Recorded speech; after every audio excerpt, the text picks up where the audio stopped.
म्हणताल की मग तुम्ही काय करता? आम्ही ही निवडणूक लोकवर्गणीतून लढवित आहोत.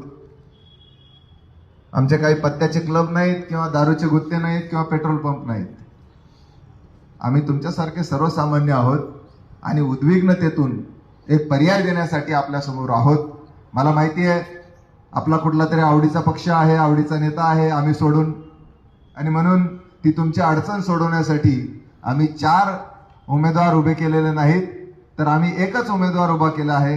4 नगरसेवकाच्या जागेवर आम्ही 4च्या 4 नगरसेवकाच्या जागेसाठी मतदान मागत नाहीयेत.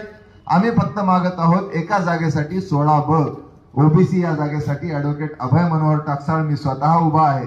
म्हणून आपणा सर्वांना विनंती आहे की 3 मतं तुमचा जो कुठला आवडीचा पक्ष असेल, आवडीचा नेता असेल त्याच्या नावाने देऊन टाका. 16बचं जे मतदान आहे, ओबीसीचं जे मतदान आहे, ओबीसी जागेवरचं जे मतदान आहे, आपण कृपा करून मला ते द्यावं ही नम्र विनंती. मी आपणास शब्द देतो की मी निवडून आल्यानंतर आपल्या सेवेत तत्पर राहीन.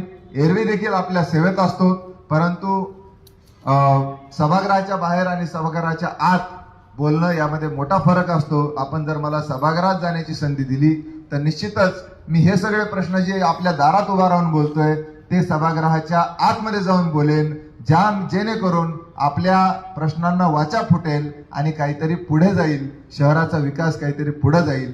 येणाऱ्या काळामध्ये आपल्याला अनेक प्रश्नांना सामोरे जावं लागणार आहे. परवा जालना रोड 8 तास जाम होता आणि ह्या सगळ्या प्रश्नांचं उत्तर महानगरपालिकेकडे आहे.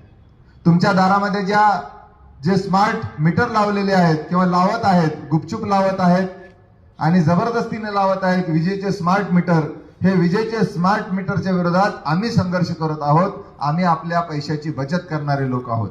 प्रत्येक महिन्याच्या पहिल्या बुधवारी आम्ही महावितरणच्या कार्यालयासमोर निदर्शनं करतो आणि हे गुपचूप लावलेले स्मार्ट मीटर काढून घ्या आणि लावू नका यासाठी संघर्ष करीत आहोत. म्हणून येत्या 15 जानेवारीला विळा कनीस समोरील बटन दाबून, फिक्या गुलाबी रंगाच्या ईव्हीएम समोरील बटन दाबून, 3 नंबरचं बटन दाबून आम्हाला संधी द्या.